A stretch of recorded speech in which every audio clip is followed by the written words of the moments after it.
Bênçãos de Deus sobre você e sobre sua família. Nossa pequena reflexão de hoje é uma homenagem a todas as mulheres. O texto bíblico está aqui. Livro de Ester, capítulo 2, verso 17.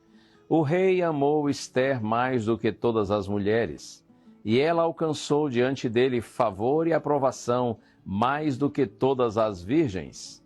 E o rei pôs a coroa real na cabeça dela e a fez rainha em lugar de Vasti.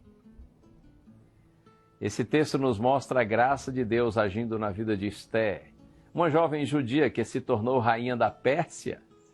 Veja, mesmo em uma situação difícil, longe de sua terra natal, em um ambiente hostil, complicado, cheio de desafios, Deus estava trabalhando na vida de Ester para cumprir os seus propósitos.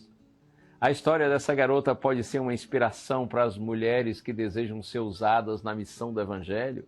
Ester nos ensina que o Senhor pode usar qualquer pessoa para cumprir sua vontade, independentemente de sua posição social, gênero ou idade.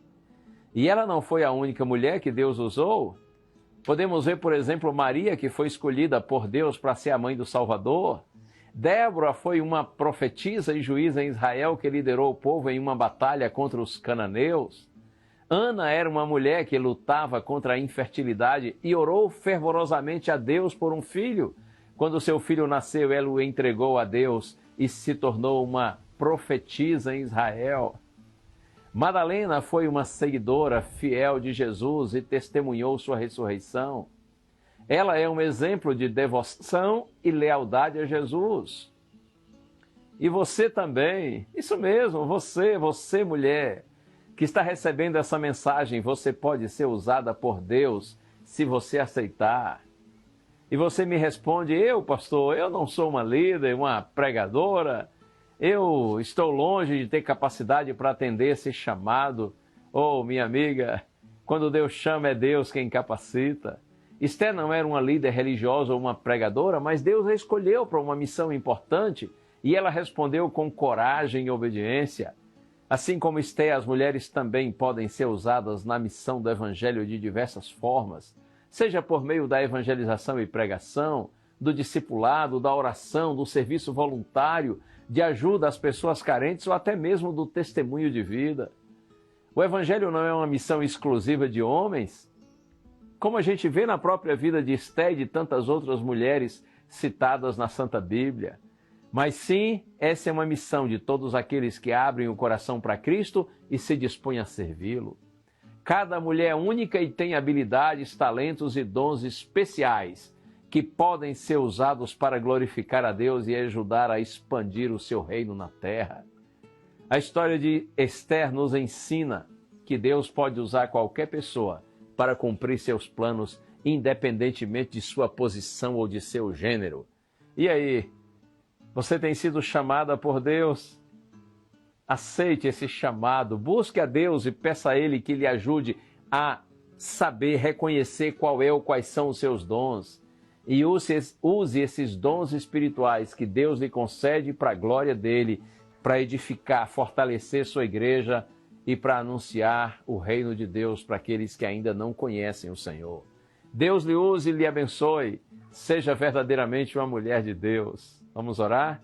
Senhor, nessa hora, Pai, eu me uno a todos que estão orando comigo e nós te pedimos especialmente, Senhor, pelas mulheres que participam dessa prece, que a presença do Senhor seja real na vida de cada uma delas e que elas cumpram, Senhor, os propósitos para os quais Tu as chamaste, que elas sejam verdadeiramente mulheres do Senhor, fiéis acima de tudo a Ti, e que usem os seus dons para Te glorificar, para fortalecer a Tua igreja e para anunciar o Santo Evangelho.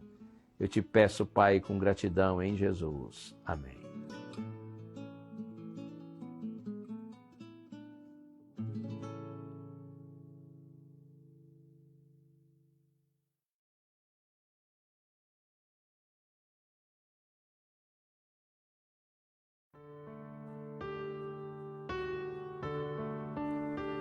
Hebreus capítulo 13, versículo 6, está escrito: Podemos, pois, dizer com confiança: o Senhor é o meu ajudador, não temerei. o que podem me fazer os homens? Experiências passadas marcam a nossa vida de tal forma que algumas delas definem a maneira como vivemos até hoje. Talvez você já tenha passado por tantas decepções com pessoas e até mesmo algumas decepções pessoais. E isso fez com que você perdesse a confiança em todo mundo e até em si mesmo. É certo que devemos confiar em Deus acima de qualquer coisa, mas precisamos também confiar em nós mesmos, pois aqueles que não confiam em si totalmente passam a viver com medo. Medo do julgamento das pessoas, medo de como vão interpretar aquilo que você disser, medo do que terá que ouvir das pessoas. Enfim, viver com medo faz com que nós pensemos em todas essas coisas de uma só vez.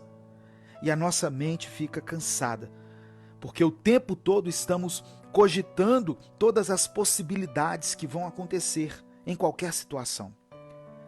Viver uma vida pautada no medo faz com que nós fiquemos paralisados. E assim nós não conseguimos viver da melhor forma o presente, por causa de coisas que aconteceram no passado. Mas Deus quer nos fazer perder o medo. O Senhor quer que entremos em uma nova fase da nossa vida, que não será pautada pelo passado, mas sim pelo presente. Porque o que nós temos é o dia de hoje. O medo faz com que nós não percebamos o que está acontecendo agora na nossa vida. Faz a gente não perceber, por exemplo, o crescimento dos nossos filhos, valorizar a presença dos nossos pais, faz com que nós não nos demos conta do quão precioso é o momento a sós com o nosso cônjuge, ou que nós não enxerguemos a pureza de um tempo de qualidade com nossos amigos. Quando vivemos pautados pelo medo, a nossa mente passa o tempo inteiro pensando em como vão acabar as coisas. E isso não nos deixa aproveitá-las enquanto elas estão acontecendo. Perder o medo é um processo diário, que também é feito de vitórias diárias. Comece com vitórias simples. Por exemplo, aquela pessoa que no passado você magoou de alguma forma, chame ela, peça perdão, sem se justificar, assuma seu erro simplesmente e elimine esse peso da sua vida. Entre no seu quarto, lembre-se das pessoas que te ofenderam, aquelas que marcaram a sua vida de forma negativa, e entregue elas a Deus, mesmo em meio à dor, em meio às lágrimas e até mesmo em meio à raiva. Coloque a sua vida e a vida dessa pessoa nas mãos do Senhor. O seu medo vai diminuir a partir do momento em que você perceber a presença de Deus crescer na sua vida. E a presença dele cresce quando nos arrependemos, quando nos prostramos e quando nos rendemos a ele.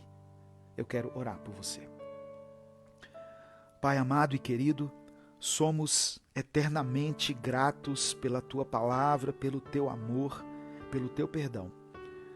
Nos perdoe, pois vivemos tão enraizados no passado que não nos damos conta das oportunidades que o Senhor nos dá todos os dias de recomeçar.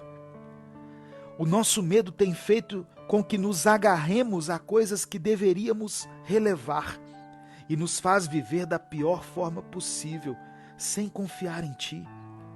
Mas queremos depositar a nossa esperança e a nossa confiança no Senhor, com toda a nossa alma, nossa mente e o nosso coração. Que possamos diminuir, Deus, para que o Senhor cresça em nós, pois sabemos que o Teu amor lança fora todo medo. Por isso nós oramos e Te agradecemos, em nome de Jesus. Amém. Compartilhe essa mensagem, ela pode mudar a vida de alguém.